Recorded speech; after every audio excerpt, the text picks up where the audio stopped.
Assalamualaikum warahmatullahi wabarakatuh. Sebelumnya saya mohon maaf apabila materi yang saya upload ini agak terlambat, berhubung saya sedang di keluar kota, kemudian mencari akses sinyalnya agak susah. Jadi saya bisa upload materi pada hari ini. Baik, kita lanjutkan untuk pembelajaran pada pertemuan minggu ini kita akan mempelajari tentang kinematika. Jadi di dalam fisika ada cabang ilmu yang namanya mekanika, ya. Mekanika itu terdiri dari terdiri dari beberapa subcabang. Yang pertama itu adalah kinematika, yang kedua adalah dinamika, yang ketiga adalah statika. Perbedaannya itu adalah kalau kinematika semuanya itu mempelajari tentang gerak persamaannya. Cuman perbedaannya, yang pertama, kalau kinematika itu hanya mempelajari benda yang bergerak tanpa disertai penyebab benda bergerak. Tapi kalau dinamika itu mempelajari benda yang bergerak dengan disertai penyebab benda tersebut bergerak. Sedangkan kalau statika hanya mempelajari gerak benda yang statis atau diam atau tepat akan bergerak. Itu perbedaannya. Jadi kinematika itu adalah ilmu yang mempelajari tentang gerak suatu benda tanpa perlu adanya penyebabnya, tanpa tanpa perlu diketahui penyebab benda tersebut bergerak. Nah, penyebab benda tersebut bergerak apa sih? Yang pertama, benda bisa bergerak karena adanya gaya, ya, sesuai dengan hukum Newton. Yang kedua, benda bergerak bisa karena adanya eh, benda bisa mengalami perlambatan atau percepatan karena adanya momentum gaya, ya, betul. Nah, kemudian gaya dan momentum gaya ini pada akhirnya akan menghasilkan suatu energi atau usaha, gitu ya. Jadi seperti itu.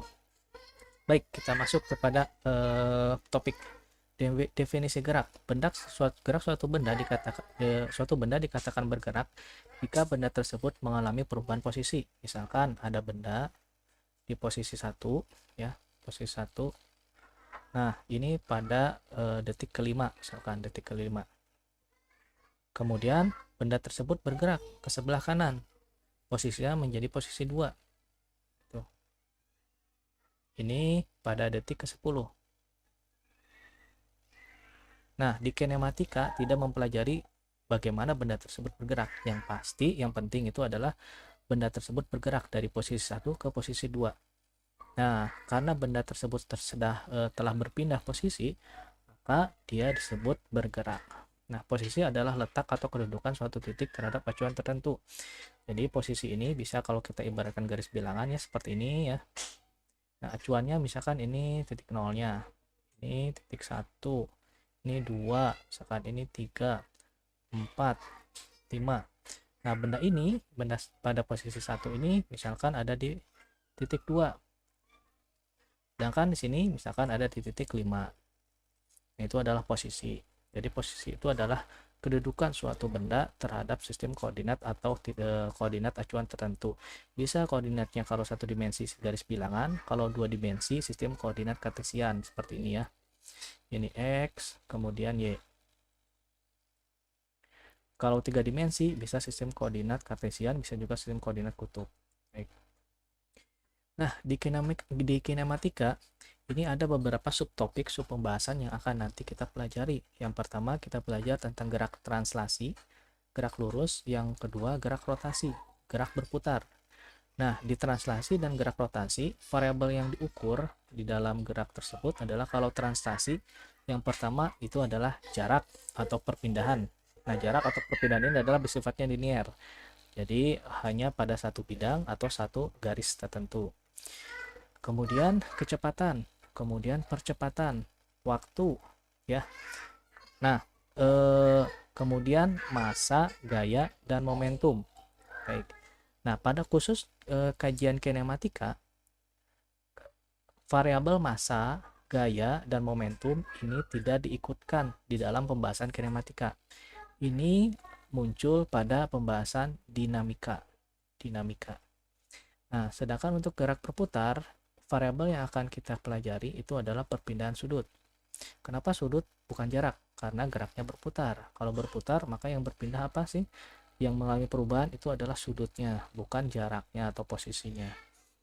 Nah, kemudian kecepatan sudut, percepatan sudut, waktu, momen inersia, torsi, dan momentum sudut. Nah, khusus untuk kinematika, momen inersia, torsi, dan momentum sudut ini tidak dipelajari. Dipelajari di pembahasan dinamika, gitu ya. Karena ini semua yang menjadi penyebab benda tersebut bergerak. Oke. Nah, di sini kita dapat melihat beberapa hubungan antara gerak translasi dan gerak rotasi. Misal, kita ingin menghitung jarak. Jadi, misal ini kan ini ada benda ya. Benda di posisi ini. Posisi 1. Benda tersebut ternyata dia bergerak melingkar terhadap sudut di sumbu acuan. Misalkan sumbunya itu di sini. Ya, ini adalah 0. Nah, ini posisi awal benda. Ya, sudutnya adalah theta. Ini. Sudutnya theta. Oke. Benda tersebut bergerak secara melingkar dari posisi 1 ke posisi kedua. Ini. Nah, misalkan posisi kedua di sini. Ya, jadi ini mengalami perubahan sudut. Misalkan theta menjadi alfa misalkan ya. Atau theta 1 atau kalikan, maaf saya ulangi ya.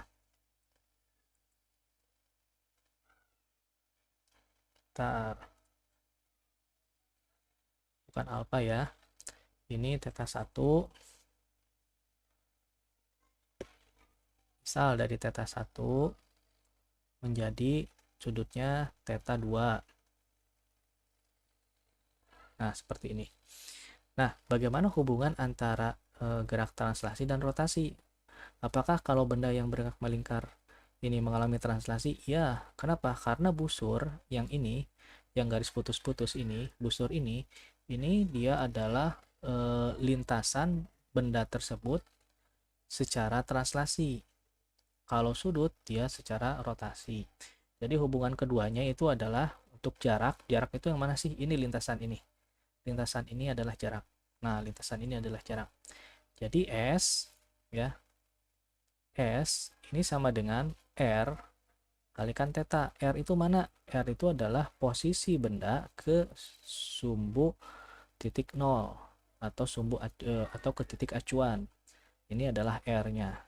Jadi jarak itu adalah R kalikan theta. R dikalikan theta.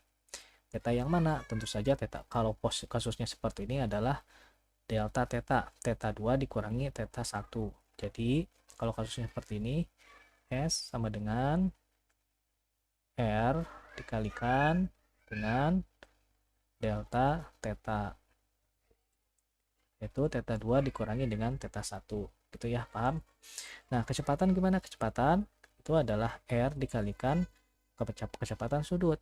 Kemudian percepatan itu adalah A dikalikan A sama dengan R dikalikan dengan percepatan sudut. Nah, nanti di dalam kinematika kita juga akan mempelajari beberapa bentuk gerak. Contoh misalkan di translasi, kita belajar gerak lurus beraturan. Cirinya gerak lurus beraturan ini adalah kecepatan linier tetap konstan sehingga percepatannya sama dengan 0. Dan kita juga akan belajar gerak lurus berubah beraturan dengan cirinya percepatan tetap konstan. Kemudian gerak lurus dengan percepatan linier berubah, artinya percepatannya selalu berubah. Nah, pada gerak rotasi juga kita akan belajar gerak berputar. Cirinya kecepatan sudutnya tetap sehingga percepatan sudut sama dengan 0. Dan gerak berputar dengan percepatan sudut tetap. Gerak berputar berubah beraturan, itu ya istilahnya. Dan yang terakhir, gerak berputar dengan percepatan sudut alfa sama dengan berubah atau dengan percepatan sudut selalu berubah.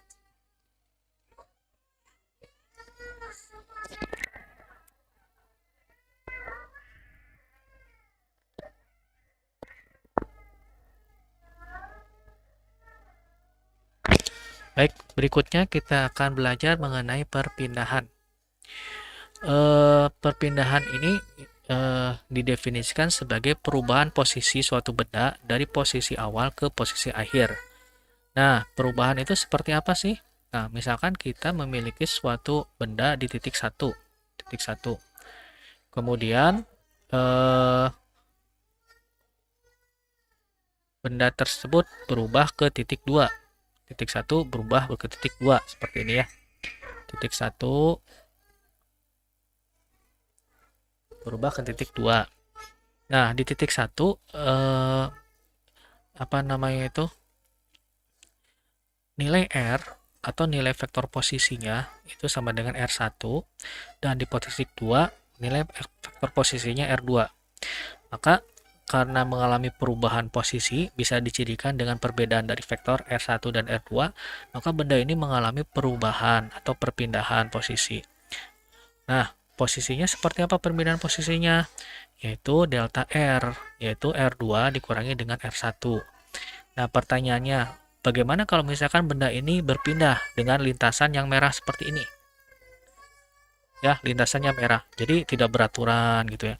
Maka perpindahannya seperti apa? Nah, perpindahan itu adalah perubahan posisi dari posisi awal ke posisi akhir.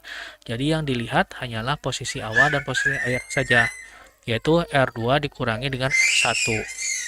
Nah, sehingga R2 sama dengan R1 plus delta R. Tuh. Baik, kalau misalkan R1 vektor posisinya itu sama dengan X1 I ditambah Y1 J ditambah Z1K, di mana IJK itu adalah arah ke sumbu koordinat. I itu arah ke sumbu koordinat X. Nah, Y arah ke fungsi Y itu arah posisi sumbu koordinat C. Kemudian Z itu adalah arah ke K. Itu ya. Jadi kalau ada vektor seperti tadi, ya, I, J, K, I itu arahnya ke sumbu X, J arahnya ke sumbu Y, K arahnya ke sumbu Z. Jadi seperti ini, ya. Itu maksudnya. Nah, kemudian R2, X2I ditambah Y2J ditambah Z3K. Maka perubahan posisinya itu adalah kita tinggal kurangkan saja vektor 2 dikurangi vektor 1. Hasilnya ini akan sama dengan X2 dikurangi X1I ditambah Y2 dikurangi Y1J. Kemudian ditambah Z2 dikurangi Z1K.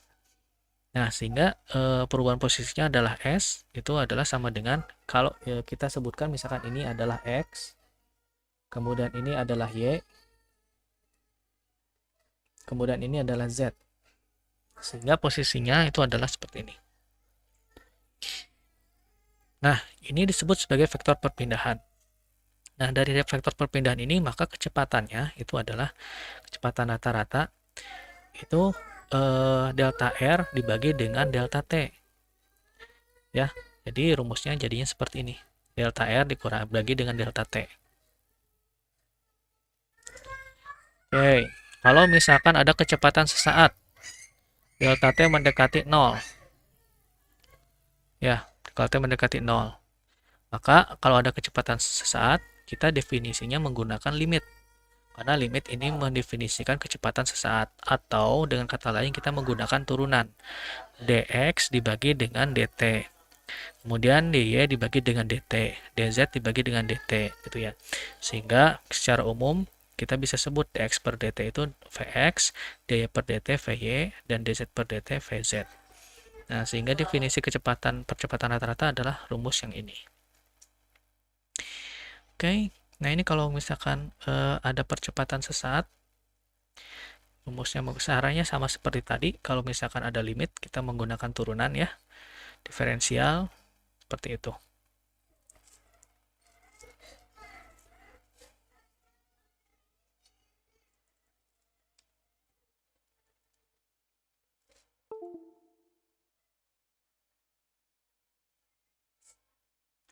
Baik, selanjutnya untuk gerak lurus translasi. Gerak lurus atau translasi nanti kita akan bahas lebih dalam ya. Ini ada sedikit gambaran untuk beberapa persamaan gerak lurus translasi seperti ini. Kemudian gerak lurus berubah peraturan. Ini cirinya kecepatannya itu berubah. Artinya A-nya itu tetap. Tapi kalau yang ini kecepatan tetap sehingga A-nya sama dengan 0. Nah, persamaan yang umum digunakan itu adalah seperti ini.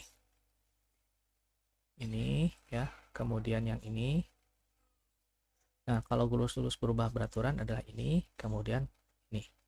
Ya.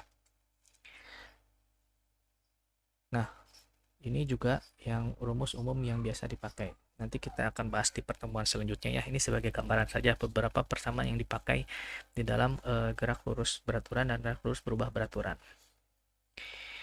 Kemudian kalau ini juga beberapa persamaan dengan gerak lurus berubah dengan A-nya berubah. Kalau misalkan A-nya itu berubah. Kalau tadi kan A-nya tetap konstan, tapi bagaimana kalau A-nya berubah? Maka pasti akan ada persamaan yang lain, gitu ya. Ada persamaan yang lain. Gitu. Nah, kalau gerak melingkar bentuknya seperti ini, ya. Jadi yang bergerak itu ini terhadap posisi ini ya, benda-benda ini terhadap lintasannya. Lintasannya kan ini ya, dan ini. Berarti yang berubah itu adalah sudutnya. Itu sudutnya. Oke. Nah, seperti ini kan yang berubah sudutnya. Ya, dari sini sampai sini dia berubah sudutnya. Ya. Baik, saya rasa saya cukup sampai di sini untuk penjelasan pada pertemuan minggu ini. Terima kasih atas perhatiannya. Kita ketemu kembali minggu depan. Insya Allah saya akan usahakan tetap menggunakan video supaya mahasiswa jelas. Dan silakan kalau ingin bertanya silakan bertanya di grup ataupun di Google Classroom. Untuk lebih fast respon atau respon cepat, saya sarankan kalau ingin bertanya silakan tanya di grup. Karena kalau di Google Classroom itu saya tidak ada notifikasi otomatis ke HP.